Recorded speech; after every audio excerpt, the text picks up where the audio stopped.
പൊന്നുംകുടത്തിന് പൊട്ടു വേണ്ടെന്നാണ് പഴഞ്ചൊല്ല്.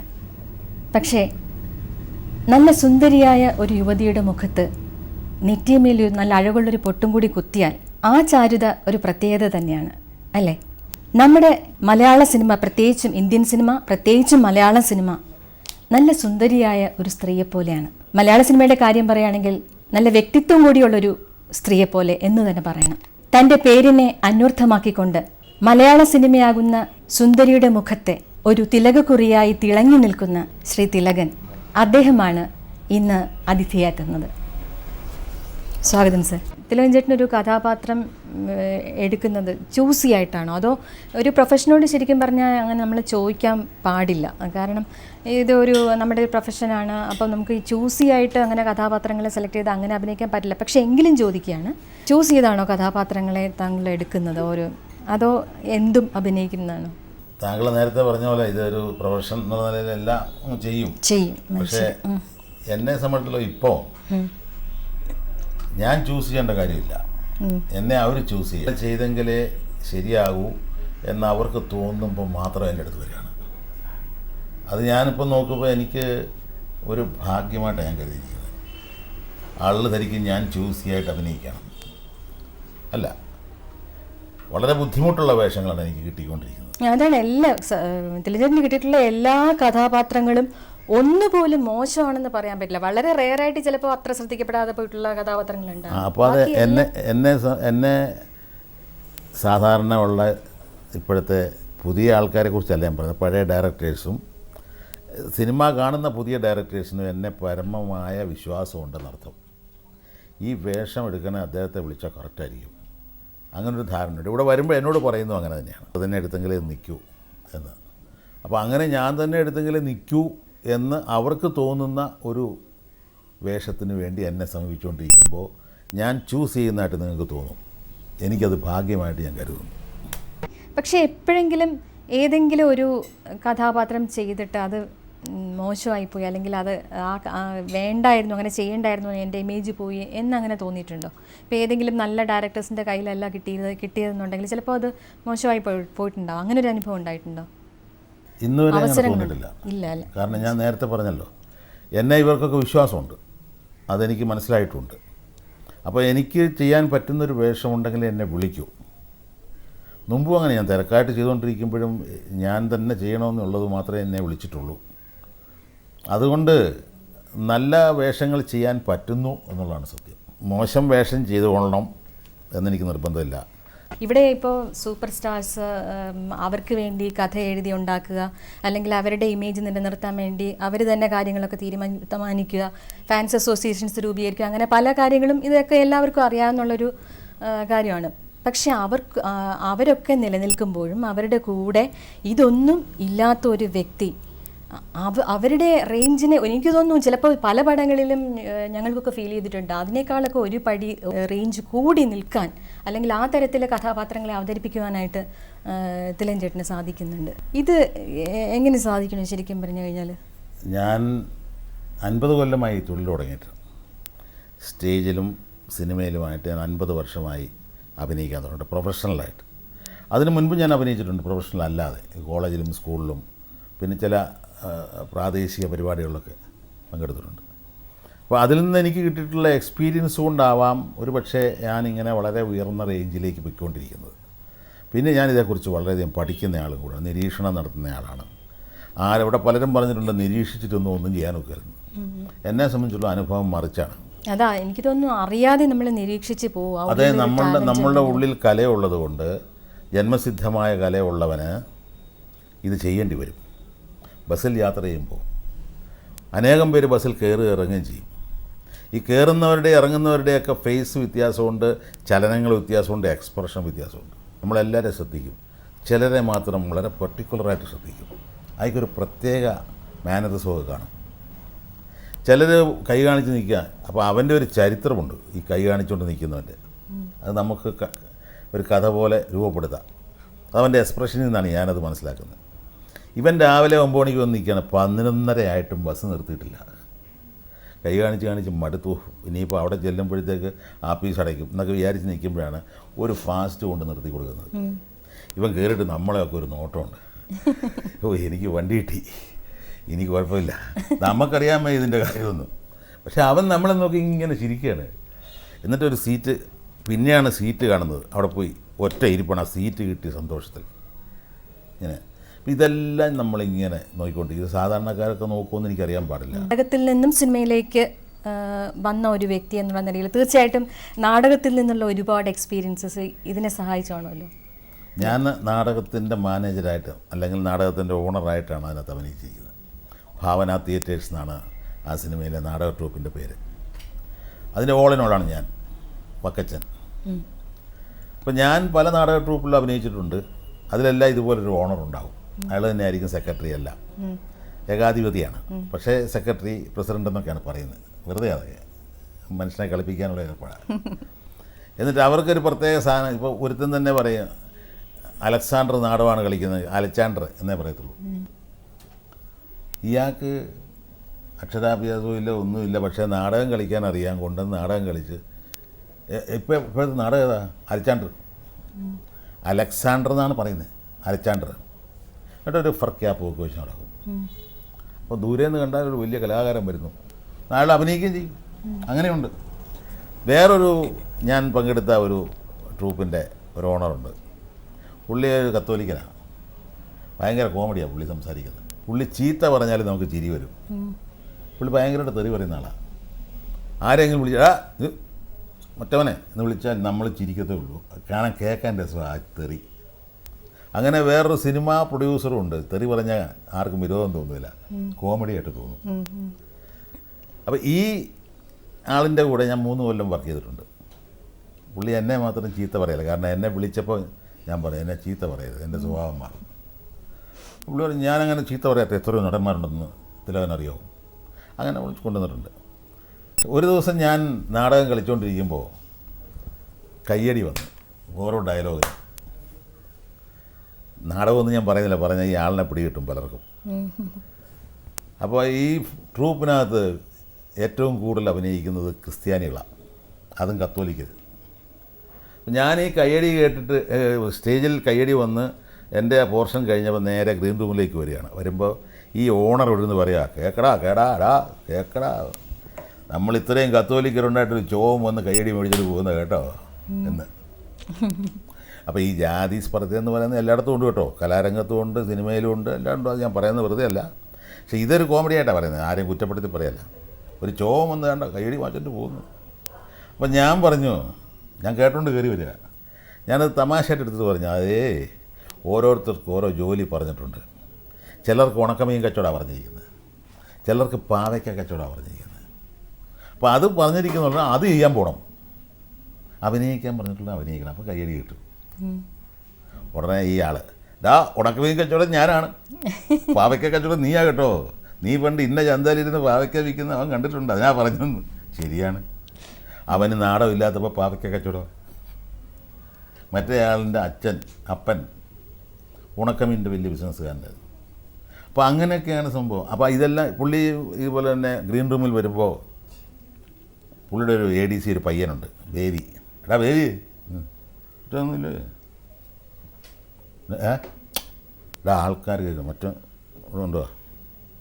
ഉടനെ ഇവൻ പോയി ഒരു ഗ്ലാസ്സിൽ ഒഴിച്ചിട്ട് ആരും കാണാതെ കൊണ്ടുവരും ഇങ്ങനെ. ഇത് കാണുമ്പോഴേ ഞങ്ങൾക്ക് മനസ്സിലാകും മറ്റേതാ കൊണ്ടുവരുന്നത്. ഇങ്ങനെ ഒതുക്കി പിടിച്ച് കൊണ്ടുവരും. ഉടനെ വാങ്ങിക്കുന്നതെന്ന് ചോദിച്ചാൽ സോഡയാണോ വെള്ളമാണോ. ഈ ചോദ്യം ഞാൻ യവനിക ചോദിച്ചിട്ടുണ്ട്. സോഡയാണോ വെള്ളമാണോ? സോഡയാ, എന്തെങ്കിലും ആട്ടെ കുടിക്കും. അപ്പം ഇതൊക്കെ ലൈഫിൽ ഉള്ളതാണ്, അവിടെ നിന്ന് കിട്ടിയതാണ്. കോമഡി കഥാപാത്രങ്ങളും തിലകൻ ചെയ്തിട്ടുണ്ട്. അതൊരു പ്രത്യേക സ്റ്റൈൽ കീപ്പ് ചെയ്തിട്ടുള്ള അല്ല. ഇപ്പോൾ ജഗതി ശ്രീകുമാർ ചെയ്യുന്ന പോലെയോ അല്ലെങ്കിൽ ഇന്നസെൻറ്റിൻ്റെ ചെയ്യുന്ന പോലെയോ ഉള്ള കഥാപാത്രങ്ങളല്ല. തിലകൻ ചേട്ടൻ്റേതായിട്ടുള്ള ചിലപ്പോൾ സീരിയസ് ആയിട്ടുള്ള കഥാപാത്രങ്ങളാണെങ്കിൽ പോലും നമുക്ക് പ്രേക്ഷകർക്ക് കാണുമ്പോൾ ഒരുപാട് കോമഡി അതിനകത്തുണ്ടാവും. ഉദാഹരണമായിട്ട് കിലുക്കത്തിൽ ബാക്കി എല്ലാവരും അതിൽ കോമഡി ആയിട്ട് തന്നെ അതിൻ്റെ രീതിയിൽ തന്നെ പ്രസൻറ്റ് ചെയ്യുന്നത്. ഇപ്പോൾ രേവതി ആയാലും മോഹൻലാൽ ആയാലും ഒക്കെ. പക്ഷേ തിലകൻ ചേട്ടനത് വളരെ സീരിയസ് ആയിട്ടുള്ളൊരു കഥാപാത്രമാണ്. പക്ഷേ തിലകൻ ചേട്ടൻ പറയുന്ന ഓരോ ഡയലോഗ്സും, ആ കോഴിയൊക്കെ ഫ്രണ്ടിൽ വെച്ചിട്ട് പറയില്ലേ ഇതിനെ ബഹുമാനിക്കണമല്ലോ എന്നൊക്കെ വളരെ. രേവതിയുടെ കാര്യം പറഞ്ഞില്ലേ, രേവതി സത്യത്തിലായി കോമഡി ചെയ്യുന്നില്ല, നിങ്ങൾക്ക് തോന്നുന്നതാണ് ചെയ്യുന്നത്. രേവതി ചെയ്യുന്ന കോമഡി ഏക്കണമെങ്കിൽ ഞാൻ ചെയ്യുന്നത് അങ്ങനെ തന്നെ ചെയ്തെങ്കിലേ പറ്റൂ. ഇവിടെ ഒരു ആപ്പിൾ ഇരിപ്പുണ്ടായിരുന്നല്ലോ, അതെന്ത് അത് ഞാൻ തിന്നു. ഒരു ദിവസം ഒന്ന് വിശന്നിരുന്നാൽ ജാത്തുവൊന്നുമില്ലല്ലോ, ഇന്ന് തിരിച്ചടിക്കുന്നുണ്ട്. അപ്പോൾ അത് ഏക്കണമെങ്കിൽ ഞാൻ സീരിയസ് ആയിട്ട് നിന്നെങ്കിലേ പറ്റൂ. എൻ്റെ മീശയും തീന്ന് ചോദിക്കുന്നില്ല, അവളാണ് വെട്ടിക്കളഞ്ഞത്. മീശ മുഖത്തുണ്ടല്ലോ, ബാക്കി എന്തെന്നാ ഞാൻ ചോദിച്ചത്? മുഖത്തുള്ളതിൻ്റെ ബാക്കിയോ? അത് വല്ലതും വെട്ടിയതായിരിക്കും, വല്ല എന്താ എലിയോ? ഇതാ നല്ലത്, ഈ മുഖത്തിന് ചേരുന്ന മീശ ഇതാ എന്നവൾ പറയുന്നുണ്ട്. അത് കഥയുടെ ഒരു ഭാഗമാണ്. ഇയാൾക്ക് എന്തിനാ ഇത്ര വലിയ മീശ? ഇയാൾ ഈ മീശ ഉണ്ടെങ്കിലും വെറും പാവമാണ്. അപ്പോൾ അതില്ലായിരുന്നാലും പാവമാണല്ലോ. അതാണ് ആ കഥാപാത്രം ഉദ്ദേശിക്കുന്നത്. അവർ കോമഡി ചെയ്യുന്നില്ല. ജഗതി പോലും, ജഗതി സാധാരണ പടങ്ങളിലൊക്കെ കുറച്ചൊന്ന് മിതം അല്ലാത്ത തരത്തിലൊക്കെ കാണിക്കും. കാരണം ജഗതിയെ അങ്ങനെ ജനങ്ങൾക്ക് ഇഷ്ടപ്പെടും. അങ്ങനെ അല്ലാതെ അയാൾ നന്നായിട്ട് ചെയ്യുന്ന ആളാണ്. പക്ഷേ കിലുക്കത്തിൽ അയാൾ വളരെ മിതമായിട്ടേ ചെയ്തിട്ടുള്ളൂ. സിറ്റുവേഷൻ അനുസരിച്ച് അയാൾ ചെയ്തിട്ടുള്ളൂ. ഈ നാടകത്തിൽ നിന്ന് ആണ് സിനിമയിലേക്ക് വന്നെങ്കിലും ഈ നാടകത്തിലേക്ക് അങ്ങ് വന്നത് എനിക്ക് തോന്നുന്നു ഇൻ്റർമീഡിയറ്റ് കഴിഞ്ഞിട്ട്, ഞാൻ ഏതോ അഭിമുഖത്തിലോ മറ്റോ കേട്ടാണ്, ഇൻ്റർമീഡിയറ്റ് പഠനം ഇടയ്ക്ക് വെച്ച് നിർത്തിയിട്ട് ഇതിലേക്ക് വന്നു എന്നോ അങ്ങനെ എന്തോണ്. അത് ആ സാഹചര്യം ഒന്നും പറയാം. ഇടയ്ക്ക് വെച്ച് പഠനം നിർത്തി അഭിനയിക്കാൻ വന്നതല്ലേ? അല്ല, ശരി. പഠനം നിന്നു പോയത് കൊണ്ട് അഭിനയിക്കാൻ വന്ന, ശരി. അത് യാദൃശ്യമായിരുന്നു. അത് അതിനെക്കുറിച്ച് എന്തോ ഒരു കഥയും ഒക്കെ അന്ന് അതുകൊണ്ട് ഞാൻ എൻ്റെ 50-ാം വാർഷികത്തിന്, അഭിനയത്തിൻ്റെ 50-ാം വാർഷികത്തിന് പ്രസംഗിച്ചപ്പോൾ അതെല്ലാ ടി വിയും കവർ ചെയ്തു. ഈ സംഭവമാണ് ഞാൻ പറഞ്ഞത്. എല്ലാവർക്കും അറിയാവുന്ന കാര്യം. അത് പ്രസംഗിച്ച സമയത്ത് വളരെ ഇമോഷണൽ ആവുകയും ചെയ്തു. കാരണം എൻ്റെ ജീവിതത്തിൻ്റെ ഒരു ഘട്ടം തകർന്നു പോയൊരു സന്ദർഭം. അത് പല തകർച്ച ഉണ്ടായിട്ടുണ്ട്, അതിലൊരു തകർച്ച അതായിരുന്നു. പക്ഷെ ആ തകർച്ച പിന്നീട് ഒരു വലിയ നേട്ടത്തിലേക്ക് നയിച്ചു. അതുകൊണ്ടാണല്ലോ ഞാനത് തകർച്ചയാണെന്ന് ഇപ്പോൾ വിശ്വസിക്കാത്തത്. എനിക്ക് കൊല്ലം SM കോളേജിൽ ചെല്ലുമ്പോൾ കിട്ടുന്നത് ഫസ്റ്റ് ഗ്രൂപ്പാണ്. 10ാം ക്ലാസ് കഴിഞ്ഞിട്ട്, 10ാം ക്ലാസ് വരെ ഞാൻ പഠിച്ച കോട്ടയം MD സെമിനാറിലാണ്. കൊല്ലം SM കോളേജിൽ മാത്രമല്ല, എനിക്ക് വേറെ 7 കോളേജിൽ നിന്ന് മെമ്മോ വന്നിരുന്നു. സെക്കൻഡ് ഗ്രൂപ്പാണ് ഞാൻ. എൻ്റെ സെക്കൻഡ് ചോയ്സ് ആയിരുന്നു ഫസ്റ്റ് ഗ്രൂപ്പ്.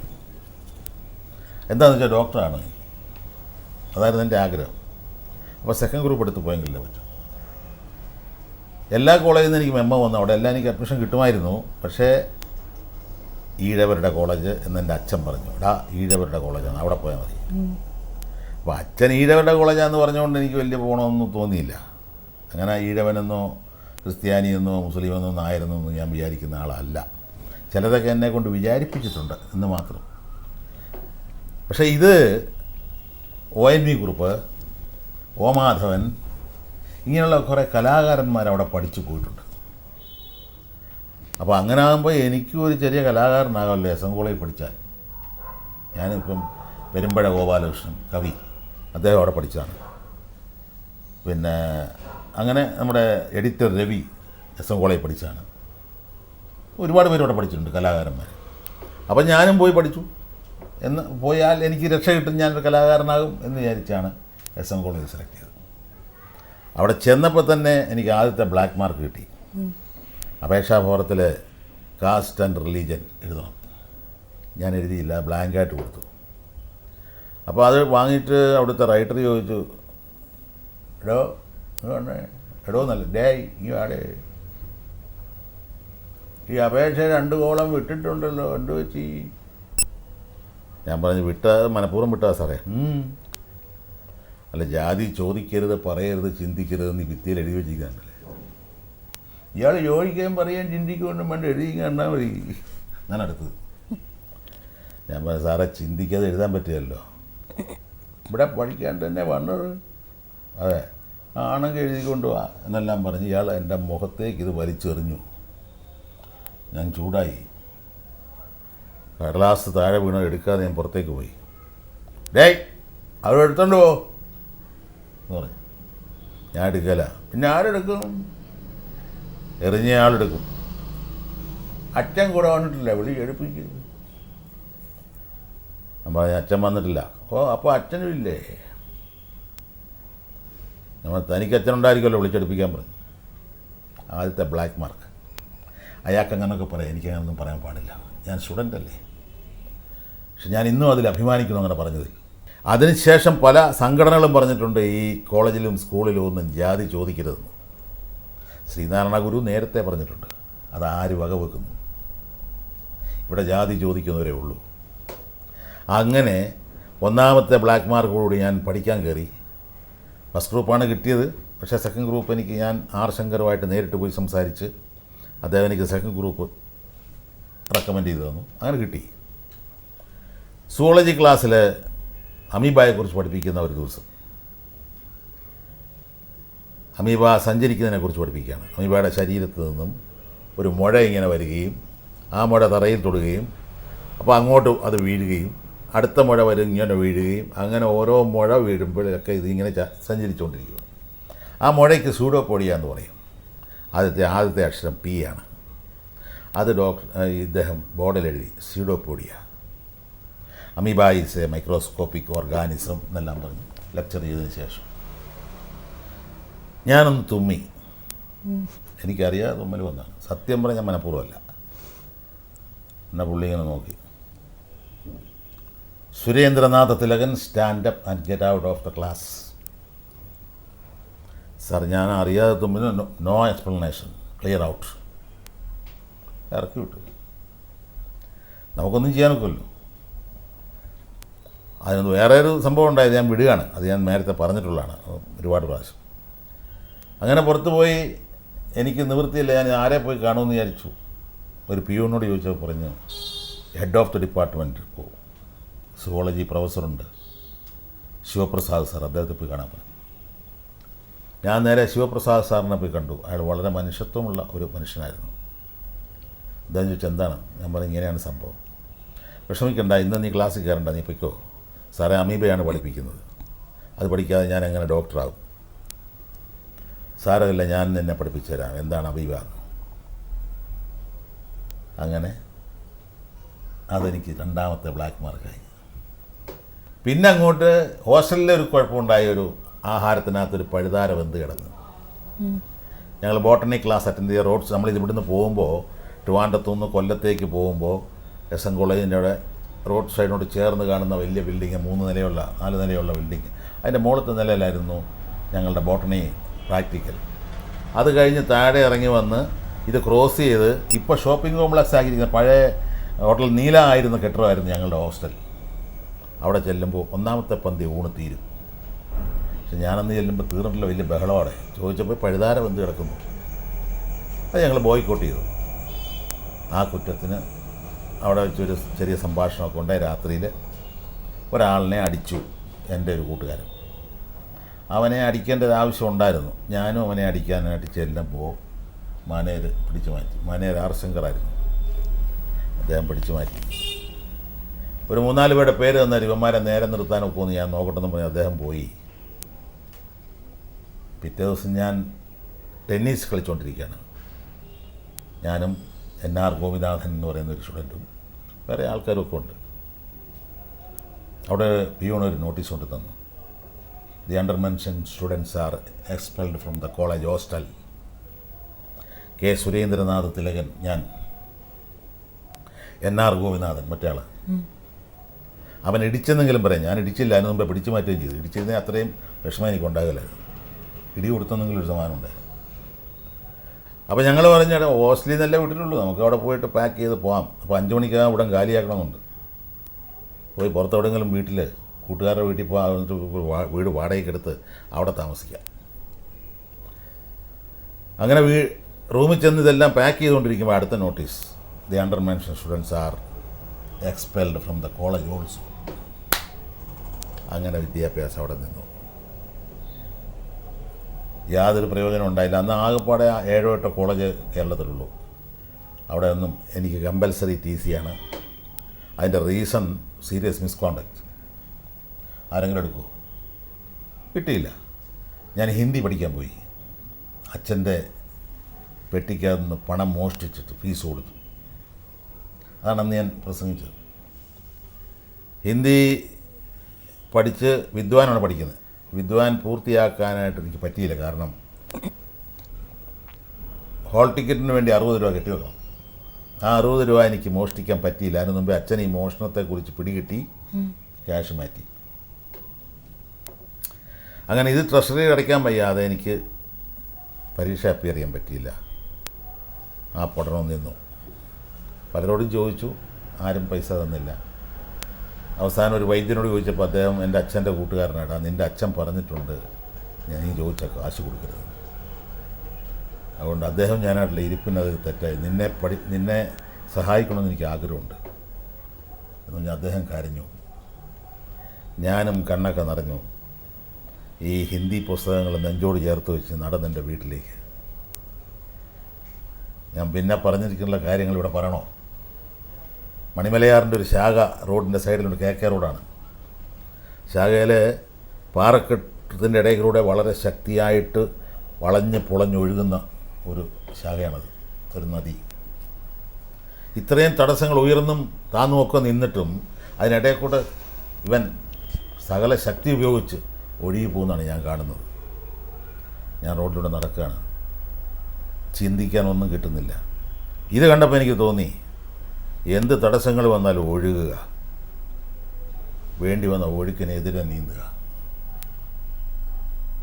അങ്ങനെ വിചാരിച്ചുകൊണ്ട് പോകുമ്പോൾ താഴെ നിന്നൊരു ഹാർമോണിയത്തിൻ്റെ ശബ്ദം കേട്ടു, നദിയുടെ കരയിൽ നിന്നൊരു വീട്ടിൽ നിന്ന്. ആ വീട് എനിക്കറിയാം. ചെറുപ്പത്തിൽ 1ാം ക്ലാസ്സിലും 2ാം ക്ലാസ്സിലും പഠിച്ചുകൊണ്ടിരിക്കുമ്പോൾ അതിൻ്റെ മുമ്പിൽ കൂടെ പോകുന്ന ചേട്ടത്തി ശാലം വെള്ളം തരാമോ എന്ന് ചോദിച്ചാൽ വെള്ളം മാമോനെ എന്ന് വിളിച്ച് ചായ വരെ തരും.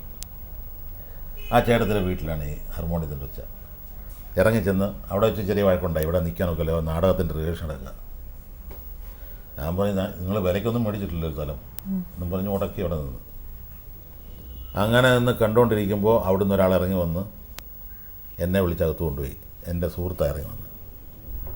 ഇതിലെ പ്രധാന വേഷം എടുക്കുന്നയാൾ പരമ ബോറാണ്, നീ കണ്ടതല്ലേ, നിനക്ക് അഭിനയിക്കാമോ? ഞാൻ പറഞ്ഞു, എനിക്കത് ശരിയായിട്ടൊന്നും ചെയ്യാൻ പറ്റില്ല. നമ്മുടെ മോന്തേരുമാർ നീഗരുടെ മോന്ത പോലെ, ഇത് ഞാനെടുത്തിട്ട് എങ്ങനെ നീ എടുത്താൽ മതി. അങ്ങനെ എന്നെ അതിൽ അഭിനയിപ്പിക്കുകയാണ്. അത് അരങ്ങേറിയപ്പോൾ എനിക്ക് ഭയങ്കര അഭിപ്രായം കിട്ടി. അങ്ങനെ ഞാനൊരു പ്രൊഫഷണൽ നടനായി. ഒരുപക്ഷെ ഈ ഡോക്ടറാകുന്നതിന് പകരം ഞാൻ നാടകത്തിൽ ഡോക്ടറാകാൻ വേണ്ടി ഉണ്ടാക്കിയ ഒരു ചാൻസ് ആയിരിക്കാം. അങ്ങനെ നാടകത്തിൽ സിനിമയിലൊക്കെ ഞാൻ ഡോക്ടറായി. ഇന്നും ഈ ആദ്യത്തെ നാടകത്തിലെ ക്യാരക്ടർ ഡോക്ടർ അല്ല, അതിനുശേഷം വന്നതിനകത്ത് പല പ്രാവശ്യം ഡോക്ടറായി സിനിമയിലും. അങ്ങനെ പക്ഷേ ഞാൻ ആശുപത്രിയിൽ പോയി ഡോക്ടറാകാൻ എനിക്ക് ഇതുവരെ സാധിച്ചിട്ടില്ലെന്നേ ഉള്ളൂ. ആ ഒരു നിരാശയുണ്ട്. ഒരു നിരാശയില്ല, കാരണം അതിലും വലുതാകാൻ സാധിച്ചില്ല. ആശുപത്രിയിൽ പോയിരുന്നെങ്കിൽ ഇന്നത്തെ ഒരു കാലാവസ്ഥ അനുസരിച്ച് അടി കൊണ്ടേനെ ഞാൻ. ഡോക്ടർമാർക്ക് അടി കൊള്ളുന്ന കാലമാണിപ്പോൾ. അപ്പോൾ അതില്ലാതെ ഇപ്പോൾ എൻ്റെ വണ്ടിയുടെ ടയർ പഞ്ചറായാൽ 1000 പേര് വരും, സാർ അവിടെ ഇരുന്നോ, ഞങ്ങൾ ശരിയാക്കാം. അങ്ങനെ പബ്ലിക്ക്, പൊതുജനം, പ്രേക്ഷകൻ്റെ കയ്യിൽ നിന്ന് എന്തെല്ലാം സഹായം കിട്ടുന്നു, അതൊരു വലിയ കാര്യം. നിരവധി കഥാപാത്രങ്ങളെ ചേട്ടാ അവതരിപ്പിച്ചിട്ടുണ്ടെങ്കിലും കിരീടത്തിൽ അതിനകത്ത് അഭിനയിച്ചിട്ടുള്ള എല്ലാ കഥാപാത്രങ്ങൾക്കും പ്രാധാന്യമുണ്ട്. എല്ലാ നടന്മാരും നടികളും അതിനകത്ത് നന്നായിട്ട് അഭിനയിച്ചിട്ടുണ്ടെങ്കിലും എക്സ്ട്രീം എൻഡിൽ അത് ഷൂട്ട് ചെയ്യുമ്പോൾ എന്തോ ഒരു അതെങ്ങനെ അവസാനിപ്പിക്കണം എന്തോ ഒരു പ്രോബ്ലം ഉണ്ടായതും ആയിട്ടും നിങ്ങളെല്ലാവരും കൂടി കൂട്ടായിട്ട് ചർച്ച ചെയ്ത് അത് സോൾവ് ചെയ്തു. അതെന്തായിരുന്നു അത് ഇൻസിഡൻറ്റ്? അത് കീരിക്കാടൻ ജോസിനെ കൊല്ലുന്ന സീനാണ്. അതാണ് കിരീടത്തിൻ്റെ ക്ലൈമാക്സ്. അപ്പോൾ അത് ഈ തിരുവനന്തപുരം സിറ്റിയിൽ നിന്ന് 26 കിലോമീറ്ററോളം അകലെയുള്ള ഒരു സ്ഥലത്ത് വെച്ചാണ് എടുത്തത്. അവിടെ ഒരു മാർക്കറ്റും മഴയും കാര്യങ്ങളൊക്കെ ഉണ്ട്. ഞാൻ ആ സമയത്ത് ലൊക്കേഷനിലില്ല ഇതൊക്കെ നടക്കുമ്പോൾ. അപ്പോൾ ഈ മോഹൻലാൽ ഇയാളെ കുത്തി, ലാല് പിടികൊടുക്കാനായിട്ടാണ് വന്നത്. ലാലിൻ്റെ വീട്ടിലുള്ള എല്ലാവരെയും, അച്ഛനെയും അമ്മയും ഒക്കെ കീരിക്കാടൻ ജോസിൻ്റെ ആൾക്കാർ ഉപദ്രവിക്കുമെന്ന് അറിഞ്ഞുകൊണ്ട് ഞാൻ പിടികൊടുത്തേക്കാം, അപ്പോൾ പിന്നെ അച്ഛനും അമ്മയും രക്ഷപ്പെടുമല്ലോ എന്ന് വിചാരിച്ചാണ് അദ്ദേഹം വന്നിരിക്കുന്നത്. പക്ഷേ ഞാൻ ചുമ്മാ ചെന്നങ്ങ് പിടികൊടുക്കാൻ തയ്യാറല്ല, ഫൈറ്റ് ചെയ്യാൻ നോക്കും. എന്നെ നിനക്ക് കൊല്ലാൻ കൊന്നു, ഞാൻ നിന്നെ കൊല്ലാനും നോക്കും, ആരവശേഷിക്കുന്നറിയാം, അങ്ങനെ ഞാൻ പിടിതരത്തുള്ളൂ എന്ന് പറഞ്ഞ് ചെന്നിരിക്കുകയാണ്. അപ്പോൾ അവർ തമ്മിലുള്ള വലിയൊരു ഫൈറ്റ് നടന്നു. അയാളെ കുത്തി താഴെ ഇട്ടിരിക്കുകയാണ്. ഇയാൾ ഇങ്ങനെ ഞരങ്ങിക്കിടപ്പുണ്ട്, മരിച്ചിട്ടില്ല. ഞാൻ ആ സമയത്ത് തിരുവനന്തപുരം സിറ്റിയിലെ വർണ്ണം എന്ന് പറയുന്നൊരു പടത്തിൻ്റെ ഒരു ലൊക്കേഷനിലാണ്. അപ്പോൾ അവിടുന്ന് അവരുടെ കാരുണ്യത്തിൽ വേണം ഞാൻ പോകാൻ. അപ്പോൾ അവിടുന്ന് കാറ് വന്നു. ചേട്ടാ ഏതാണ്ട് ചേട്ടൻ എൻട്രി ചെയ്യേണ്ട സമയമായിരിക്കുന്നു, ചെല്ലാൻ പറഞ്ഞ് വണ്ടിയായിട്ട് വന്നിരിക്കുന്നു. അങ്ങനെ ഞാനിവിടുന്ന് ആ കാറിൽ ഈ സ്ഥലത്തേക്ക് പോവാം. അവിടെ ചെന്ന് ഇറങ്ങുമ്പോൾ മുകളിലായിട്ട് മാർക്കറ്റിൽ നിൽക്കുന്ന എനിക്ക് കാണാം ആൾക്കാർ നിൽക്കുന്നതും. അവിടെയാണ് ഷൂട്ടിംഗ് നടക്കുന്നത്, ക്യാമറ എല്ലാം ഉണ്ട്. അവിടെ നിന്ന് മോഹൻലാലും ഡയറക്ടർ സിബി മലയിലും റൈറ്റർ ലോഹിത് ദാസും കൂടെ എന്തോ ആലോചിക്കുന്നുണ്ട്. ഞാൻ കാറിൽ ചെന്ന് ഇറങ്ങുന്നു. അത് കണ്ടിട്ട് ഇവർ പറഞ്ഞു, അതാ തിലകൻ ചേട്ടൻ വന്നു, നമുക്ക് അദ്ദേഹത്തോട് ചോദിക്കാം, പുള്ളിക്ക് എന്തെങ്കിലും ഐഡിയ കാണും, പുള്ളി പറയട്ടെ എന്ന് പറഞ്ഞ് അവർ എൻ്റെ അരികിലേക്ക് വരും. ഞാൻ ചോദിച്ചാൽ എന്തായി ചേട്ടാ, ഒരു വലിയ പ്രശ്നത്തിലാണ് നമ്മൾ. ഇപ്പോൾ കീരിക്കാടൻ ജോസിനെ കുത്തിയിട്ടിരിക്കുകയാണ് മോഹൻലാൽ. ലാലൊരു വല്ലാത്ത അവസ്ഥയിലായിരിക്കുകയാണ്, അബ്നോർമലായി, പുള്ളിയുടെ മാനസിക നില തെറ്റി നിൽക്കുക, കൈ കത്തിയുണ്ട്. നമുക്കിനി വേണ്ടത് ഈ കത്തി താഴെ ഇടിക്കണം. ചേട്ടൻ ചെന്നിട്ട് അതെങ്ങനെ താഴെ ഇടിക്കും? പോലീസുകാരുണ്ട്, മുരളി ഉൾപ്പെടെ പോലീസ് സേനയുണ്ട്. മുരളി കയറി ചെന്ന് സേതു എന്ന് പറഞ്ഞ് കയറി ചെല്ലുമ്പോൾ അടുക്കരുത് എന്ന് പറഞ്ഞിരിക്കുക, കത്തിയൊക്കെ ഇങ്ങനെ പിടിച്ചിരിക്കുകയാണ്, അടുക്കരുതെന്ന് പറഞ്ഞിരിക്കുകയാണ്. അപ്പോൾ ഓഡിയൻസിനും അറിയാം രക്ഷയില്ല, ഇയാളാകെ മാനസിക നില തെറ്റി നിൽക്കുകയാണ്, ഇയാൾ ആര് ചെന്നാലും കുത്തും. ഇങ്ങനെ ഒരു കണ്ടീഷനിൽ എങ്ങനെ കത്തി താഴെ ഇടിക്കും? ഇതാണ് പ്രോബ്ലം. എനിക്കും പ്രോബ്ലമായി. ഒരു പ്രോബ്ലം ഇല്ലാതെ തിരുവനന്തപുരത്ത് ഞാൻ ചെന്നാണ്. ഞാനും ആലോചിച്ചു, ഞാൻ ചെയ്യേണ്ടതാണിത്, എന്ത് ചെയ്യും? ചുമ്മാ സിനിമ തീർക്കാൻ വേണ്ടിയിട്ട് കത്തി പിടിച്ച് താഴെ ഇടിക്കാൻ നോക്കും, അല്ലെ തട്ടിക്കളഞ്ഞൊരു ഫൈറ്റ് ചെയ്യാൻ നോക്കും. അതല്ല, നമുക്ക് വളരെ സെൻറ്റിമെൻ്റലായിട്ട് വേണം അത് കൈകാര്യം ചെയ്യാൻ. ഞാനും ഇങ്ങനെ ആലോചിച്ചു. എല്ലാവരും നിശബ്ദരാണ്. അല്പം കഴിഞ്ഞപ്പോൾ എൻ്റെ മനസ്സിൽ തോന്നി, ഒരായുധം താഴെ ഇടണമെങ്കിൽ അതിനേക്കാൾ മൂർച്ചയും ശക്തിയുള്ള മറ്റൊരു ആയുധം വേണം. ഞാൻ പറഞ്ഞവരോട് ആ ആയുധം എന്താണെന്ന് ചിന്തിക്കുക, അത് നമുക്കിവിടെ ഉപയോഗിക്കാം. അപ്പോൾ എല്ലാവരും ആലോചിച്ചു, എല്ലാവരും നിശബ്ദരായി. ഒരു വല്ലാത്ത നിശബ്ദത കുറേ സമയം. ആ നിശബ്ദത എന്നൊരു ശബ്ദം കേട്ട് ഞാൻ, സ്നേഹം. ആരാ പറഞ്ഞേ? ലോഹിത് ദാസാണ് പറഞ്ഞത്, റൈറ്റർ. കാരണം ഞങ്ങളെക്കാൾ കൂടുതൽ ഈ കഥയിലേക്ക് ആഴ്ന്നിറങ്ങിയിട്ടുള്ള ആൾ അദ്ദേഹമാണല്ലോ. സ്നേഹം എന്ന് പറഞ്ഞു. അതൊരു സോളിലോക്കി പോലെ, ഒരു സ്വയം പറയുന്ന പോലെയാണ്. ഞാൻ പറഞ്ഞു അതാണ്. അതെന്താണെന്ന് ആലോചിക്കുക. ആ സ്നേഹത്തിലൂടെ അതെങ്ങനെ ചെയ്യാൻ പറ്റും? അത് ചേട്ടനാണത് കൈകാര്യം ചെയ്യേണ്ടത്. ചേട്ടൻ വന്നിട്ട് എന്ത് പറയാം, ചേട്ടൻ എന്ത് പറയാൻ പറ്റും?